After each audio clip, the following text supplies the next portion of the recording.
नमस्ते छात्रों। पिछली वीडियो में हमने दूसरी इकाई की पहली कविता बरस ही चलत इसका पहला हिस्सा देखा है। आज की तासिका में हम इसका दूसरा हिस्सा देखेंगे। तो देखो छात्रों कि हमने देखा कि गोस्वामी तुलसीदास जी ने किस प्रकार अपने दोहों के माध्यम से इस रामचरितमानस जो महाकाव्य लिखा गया है उसके कुछ अंश से हमें ढेर सारी बातें समझाने का प्रयास उन्होंने किया है। समाज प्रबोधन का कार्य उन्होंने किया है और बहुत सी ज्ञानप्रद बातें उन्होंने हमें बतलाई है। तो देखो छात्रों कि कविता का अगला हिस्सा देखेंगे कि दादुर धुनि चाहो दिशा सुहाई वेद पढ़ई जनु बटु समुदायी। देखो कि वर्षा ऋतु में क्या होता है कि हर तरफ मेंढकों की जो आवाज होती है, जो मेंढकों की ड्राव ड्राव आवाज आपने सुनी होगी, तो यह ध्वनि हर तरफ चारों दिशाओं में सुनी देती है। और यह ध्वनि सुनकर, ध्वनि का मतलब होता है स्वर। ध्वनि मतलब स्वर। किसका स्वर? आपने अक्सर गौर किया होगा कि वर्षा ऋतु में हमें केवल मेंढकों के ही स्वर सुनाई देते हैं और यह स्वर सुनकर ऐसा प्रतीत होता है कि मानो वेद पढ़ई जनु बटु समुदायी। ऐसा महसूस होता है कि जैसे यहाँ पर जो बटु होते हैं, बटु मतलब वेद पठन करने वाले जो बालक होते हैं, उन्हें कहा गया है बटु। यह बटु क्या कर रहे हैं कि वेदों का पठन करने का कार्य कर रहे हैं और उनकी आवाज भी जोर जोर से सुनाई दे रही है। देखो कि किसका संबंध किससे बताया, तो मेंढकों के स्वर का संबंध उन्होंने वेद पठन करने वाले बालकों से दर्शाया है। नव पल्लव भय बिटप अनेका साधक मन जस बिले मिले विवेका। नव पल्लव, पल्लव का मतलब होता है कोपल। आपने देखा होगा कि हमारे जो पेड़ पौधे होते हैं इन्हें नए पल्लव फुटाते, नए नए कोपल निकल आते हैं और इन कोपलों में से हरे हरे पत्ते निकल आते हैं। और बिटप का अर्थ होता है वृक्ष। बिटप का अर्थ है वृक्ष। तो ये वृक्ष जो होते हैं ये हरे भरे हो जाते हैं। थोड़ी सी वर्षा ऋतु आने पर थोड़ा सा जल इन्हें मिल जाता है और जल के मिलते ही इन पर हरे हरे कोपल निकल आते हैं और इन कोपलों में से हरे हरे पत्ते निकल आते हैं। तो ये वृक्ष इतना हरा भरा हो जाता है, वो बहुत तृप्त हो जाता है, मन वो प्रसन्न हो जाता है कि उसे नई, हम कहेंगे कि प्रफुल्लित हो जाता है, नई स्फूर्ति उसे मिल जाती है। साधक मन जैसे मिले विवेका, जैसे साधक होता है, साधक उसे कहा जाता है छात्रों कि जो साधना कर रहा है, ज्ञान प्राप्त करने के लिए बहुत दिनों से जो साधना कर रहा है और उसे यदि ढेर सारा ज्ञान प्राप्त हो जाए तो वो जिस प्रकार प्रसन्न हो जाता है, जिस प्रकार वो प्रफुल्लित हो जाता है, उसी प्रकार ये वृक्ष भी वर्षा ऋतु के आने पर क्या हो जाता है?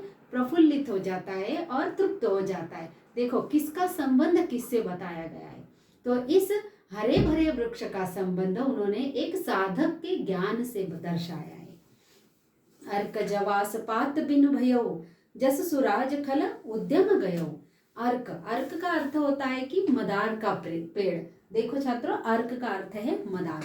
आपने देखा होगा कि यह मदार का जो पेड़, अब आपको मदार भी नहीं समझ रहा होगा और अर्क भी यदि नहीं समझ रहा है तो हम रास्ते चलते देखते हैं कि एक जंगली पेड़ होता है कि जिसे हम सफेद रुई कहते हैं, जो हनुमान जी को भी चढ़ाई जाते हैं, जिसके पत्ते, यह सफेद रुई भी होती है, यह गुलाबी रंग का भी होता है और यह हम कहेंगे कि यह जामुनी रंग का भी होता है और इसके जो पत्ते होते हैं, इन पत्तों की माला, यह फूल हनुमान जी को चढ़ाए जाते हैं। तो छात्रों यह अर्क का पेड़ है। और बाद में है जवास। जवास मतलब जवासा का पेड़, और इससे आप परिचित होंगे कि जवास आपने सुना भी होगा कि आपके घरों में भी रखा होता है। अर्क और जवासा के जो पेड़ होते हैं यह क्या हो जाते हैं कि पत्तों से विरहित हो जाते हैं। अर्क जवास पात बिनु भयो, पात मतलब पत्ते और बिनु भयो मतलब हो जाना, इसके बिना रहना। तो अर्क और जवास का जो पेड़ है, मतलब मदार का और जवास का जो पेड़ होता है, यह वर्षा ऋतु में पूरी तरह पत्तों से विरहित हो जाता है, पत्तों के बिना हो जाता है। जैसे सुराज खल उद्यम गयो, मानो ऐसा प्रतीत होता है कि जैसे, जैसे मतलब जैसे, सुराज मतलब अच्छा राज्य और खल, खल मतलब दुष्ट, उद्यम मतलब कार्य, उद्यम का अर्थ होता है कार्य या काम हम कहेंगे, उद्योग, और गयो मतलब जाना। तो देखो कि जिस प्रकार अर्क जवास का जो वृक्ष होता है वो पत्तों से विरहित हो जाता है, तो ऐसा लगता है मानो कि अच्छा राजा आ गया है और अच्छा राज्य स्थापित होने के बाद दुष्ट जो लोग होते हैं, बुरे जो लोग होते हैं, जिनका धंधा बहुत दिनों से चल रहा है, लेकिन अच्छे राजा के काल में, अच्छे राजा के शासन में शायद उनका धंधा बंद हो गया है, उनका कार्य ही समाप्त हो गया है, क्योंकि किसका शासन आ गया है? अच्छे राजा का शासन आ गया है। इसलिए बुरे लोगों का धंधा चला गया है। खोजत कतहु मिलई नहीं धोरी, करई क्रोध जिमि धर्म ही दूरी।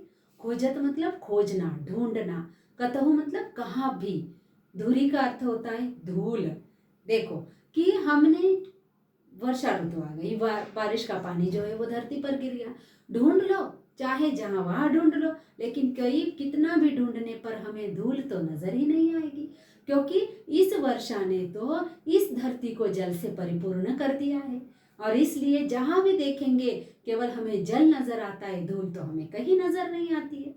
मानो ऐसा प्रतीत होता है कि करई क्रोध जिमि धर्म ही दूरी, कि देखो ऐसा लगता है कि क्रोध करने वाला व्यक्ति जो होता है, क्रोध का अर्थ देखो, इससे संबंधित सवाल भी हम बनाएंगे कि क्रोध, मन का उग्र भाव क्या होता है? तो मन का जो उग्र भाव है हमारा, वह क्रोध है। क्रोध ऐसी चीज है छात्रों कि जो अक्सर यदि हम क्रोध कर दे तो क्रोध में हम अपने संयम को खो बैठते हैं, और क्रोध में हम कौन सी बात कर देते हैं, बाद में इसका पछतावा हमें करना होता है। इसलिए क्रोध करना कोई अच्छी बात नहीं है। तो यहाँ पर है कि करई क्रोध जिमि धर्म ही दूरी। ये क्रोध इतनी बुरी चीज है कि अच्छे मित्रों को एक दूसरे से दूर कर देती है, रिश्तेदारों को एक दूसरे से दूर कर देती है। तो ये क्रोध ने जैसे मानो क्रोध करने के बाद धर्म जो है वो पलायन कर चुका है। हमारा जो धर्म है, अच्छा धर्म क्या होता है कि सच्चाई का साथ देना, लोगों की सहायता करना, हम दीन दुखियों की मदद करना, ये अच्छा धर्म होता है। और इसलिए क्रोध करने के पश्चात मानो धर्म जो है वो भाग गया है, धर्म पलायन कर चुका है, ऐसा प्रतीत हो रहा है। शशि संपन्न सोह मही कैसी, उपकारी के संपत्ति जैसी। शशि, शशि का अर्थ होता है अन्न, शशि का अर्थ होता है अन्न, और शशि संपन्न सोह मही कैसी। सोह मतलब शोभना, शोभित होना, सोहना हम कहते हैं कि ये कितनी सुंदर सो रही है, कितनी सुंदर शोभित हो रही है, अच्छी लग रही है। तो अन्न से भरी पूरी जो धरती है वो इतनी सुंदर लग रही है कि देखो, हम देखते हैं ना चारों ओर हरियाली छा जाती है, मानो आंखों को जैसे हम कहेंगे कि हमारी आंखें ही प्रसन्न हो जाती है इतना अच्छा वातावरण देखकर। तो इसलिए हम कहेंगे कि शशि संपन्न सोह मही कैसी। कवि कहते हैं कि यह अनाज से हरी भरी जो धरती दिखाई दे रही है, अनाज से परिपूर्ण जो धरती दिखाई दे रही है, मही का अर्थ पृथ्वी है, मही का अर्थ है पृथ्वी। तो देखो यहाँ पर उपग्रह कौन सा आया है, ऐसा भी सवाल आ सकता है कि कविता में आए उपग्रह का नाम, तो यहाँ मही भी लिख सकते हैं, पृथ्वी भी लिख सकते हैं।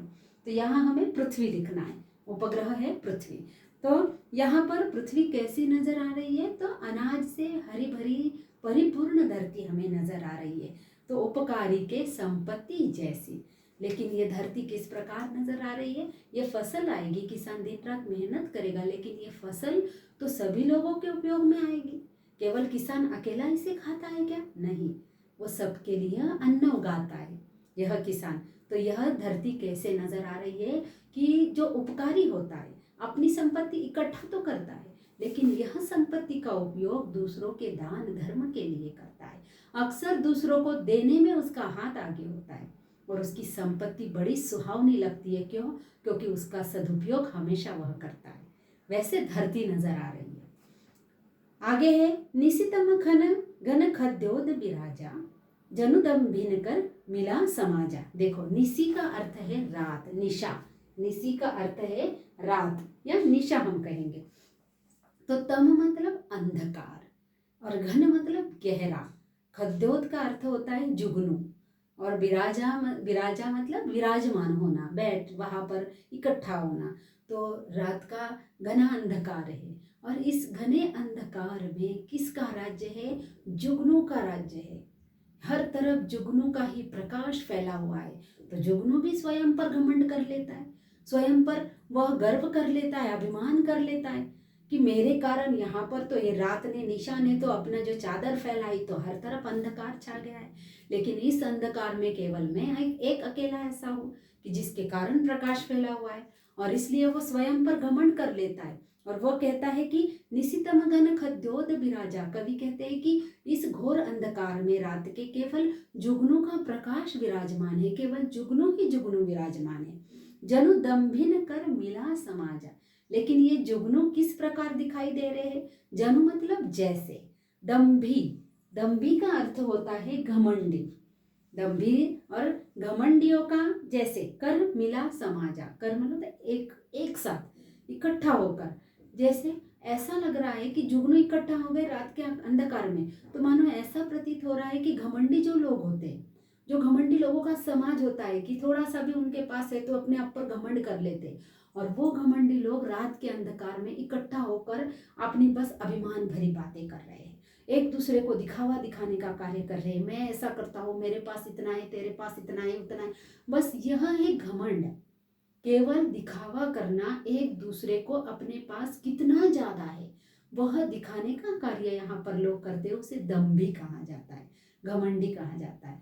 और जुगनू जैसे अपना प्रकाश फैला रहा है रात के अंधकार में, ऐसा लग रहा है मानो रात के इस अंधकार में जो दम्भी लोग हैं, घमंडी लोग हैं, इकट्ठा हो गए हैं, इनका समाज इकट्ठा हो गया और बस बढ़ाइयाँ मारते जा रहे हैं।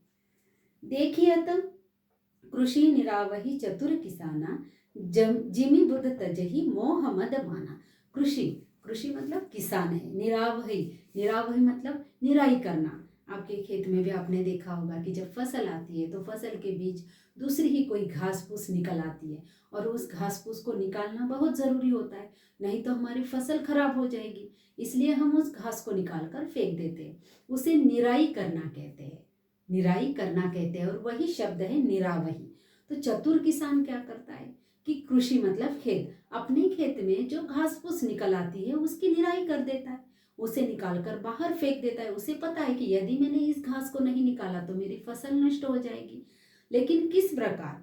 जैसे बुध तजही मोह मद माना, जिमी मतलब जैसे, बुध का अर्थ है विद्वान, पिछले भी हमने वीडियो में देखा था कि बुध का मतलब है विद्वान। विद्वान लोग क्या करते हैं? उन्हें विद्वान ज्ञानी हम क्यों कहते हैं?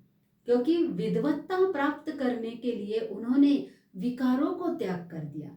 मोह मद माया लोभ काम क्रोध, ये सब जो विकार है, इन विकारों को उन्होंने त्याग दिया, जब ही ज्ञानी बने, तभी विद्वान बने। तो विद्वान लोग अपनी विद्वत्ता प्राप्त करने के लिए, ज्ञान प्राप्त करने के लिए सब विकारों को त्याग करते हैं। इसलिए चतुर किसान फसल अच्छी आने के लिए अपने खेत से घास फूस को निकाल फेंकता है। देखो किसका संबंध किससे बताया गया है आगे। देखिए तो चक्रवाक खगनाही, कली पाई जिमी धर्म पराही। देखिए तो ढूंढ लो, लेकिन चक्रवाक पक्षी कहीं नजर नहीं आएगा आपको, कहीं भी चक्रवाक पक्षी आपको नजर ही नहीं आएगा। चक्रवाक खगनाही, देखिए और देखो, लेकिन चक्रवाक पक्षी नजर ही नहीं आएगा वर्षा ऋतु में आपको। जैसे कली पाई जिमी धर्म पराही, जैसे कलयुग में आपने देखा ही है कि ये कलयुग है, सतयुग हो चुका है, त्रेता युग है, द्वापर युग है, लेकिन आज जो कलयुग है, इस कलयुग में कली का राज्य सब तरफ स्थापित हो चुका है। असत्य बोलना, हिंसा करना, लोगों को भला बुरा कहना, बुरे विचार से प्रवृत्त लोग हैं, दूसरों को छेड़ना, दूसरों को तकलीफ देना, ये सब कलयुग में होता आ रहा है, और अभी जब तक कलयुग है शायद तब तक रहेगा।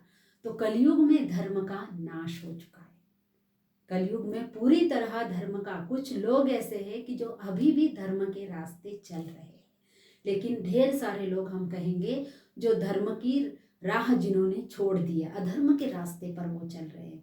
इसलिए कवि ने कहा है कि जैसे कलयुग में धर्म जो है, पराही मतलब पलायन करना, पराही का अर्थ है भाग जाना या पलायन करना, जैसे कलयुग में धर्म जो है वो भाग गया है।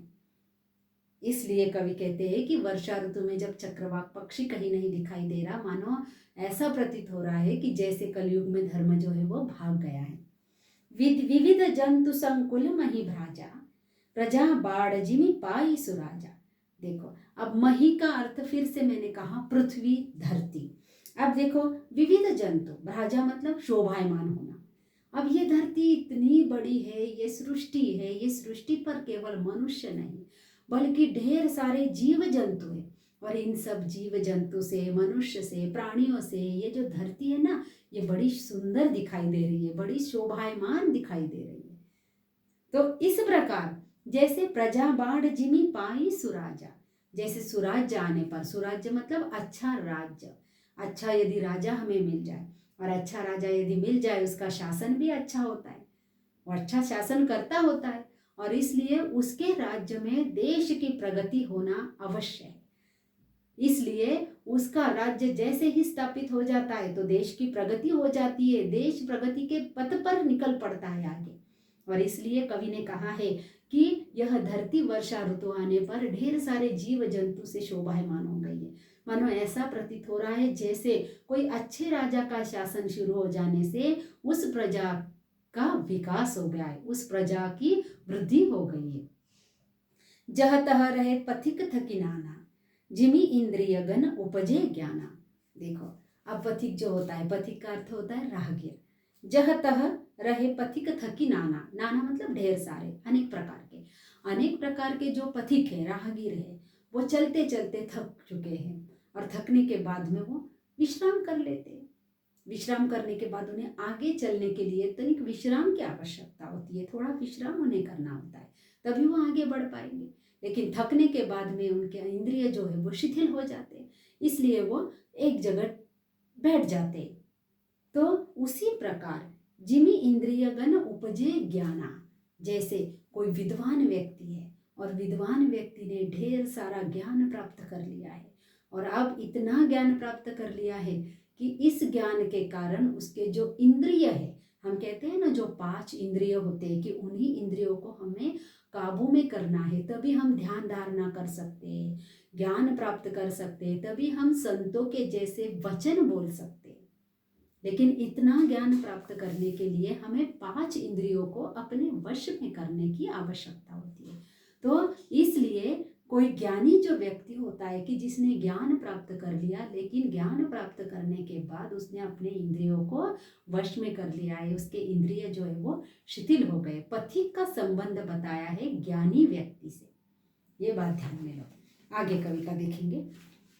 दोहा, कबहु प्रबल बह मारुत, जह तह मेघ बिलाई, जिमी कपुत के उपजे कुल सद्धर्म नसाही। अब देखो, कभी क्या होता है, कबहु मतलब कभी, प्रबल मतलब प्रभावी होना, मारुत मतलब हवा। मारुत आपने देखा है, मारुति कहा जाता है हनुमान जी को, तो मारुति इसीलिए कहा जाता है क्योंकि मारुत का अर्थ होता है हवा, और वह पवन पुत्र है ना, इसलिए हम उन्हें मारुति भी कहते हैं। तो मारुत का अर्थ है हवा। कबहु प्रबल बह मारुत, जह तह मेघ बिलाई। अब यह क्या करती है हवा, कभी आती है और आते ही वह बादलों को इधर उधर ले जाती है, बादलों को इधर उधर फैला देती है, इधर उधर कर देती है। तो कभी बादल आते हैं, कभी चले जाते हैं, कभी छट जाते हैं, कभी आते हैं, कभी चले जाते हैं। इसी प्रकार का कार्य वर्षा ऋतु में शुरू होता है। जैसे जिमी कपूत के उपजे कुल सद्धर्म नसाही, जैसे कोई अच्छा श्रेष्ठ कुल है, श्रेष्ठ परिवार है, और उस परिवार में यदि कोई कुपुत्र पैदा हो जाए, यदि कोई कुपुत्र पैदा हो जाए तो वह कुपुत्र के कारण वह परिवार का जो श्रेष्ठ आचरण होता है, अच्छे विचार जो होते हैं, वो सब क्या हो जाते हैं, नाश हो जाते। इसलिए हमें क्या करना है कि यहाँ पर कवि ने कहा है कि कुपुत्र के उपजने से, कुपुत्र मतलब बुरा पुत्र, जो बुरे कार्य करता है, अपने कुल का नाश करता है, ऐसा पुत्र। कबहु दिवस मह निबिड़तम, कबहुक प्रगट पतंग, बिन सही उपजई ज्ञान जिमी पाई कुसंग सुसंग। देखो आखिरी पंक्ति हमारे कविता की, कि कबहु दिवस मह निबिड़तम, कभी क्या होता है, निबिड़ मतलब घना, निबिड़ का अर्थ है घना। कभी कभी ऐसा लगता है, कबहु मतलब दिवस, दिवस दिन, दिन में भी हमें ऐसा लगता है कि अंधकार छा गया है, तम का अर्थ है अंधकार। कभी कभी वर्षा ऋतु में मानो प्रतीत होता है कि दिन है, लेकिन दिन में भी अंधकार छा गया है। और कबहु प्रगट पतंग, पतंग का अर्थ सूर्य लिया गया है। तो देखो कि कविता में आया ग्रह कौन सा, तो ग्रह है पतंग, सूर्य जिसे कहा गया है। तो यहाँ पर कौन सा धर्म ग्रंथ आया है, वो भी सवाल आ सकता है। तो धर्म ग्रंथ है वेद। चक्रवाक पक्षी का संबंध किससे बताया है वो भी हम लिख सकते हैं यहाँ पर। जुगनू का संबंध भी मैंने आपको बताया छात्रों।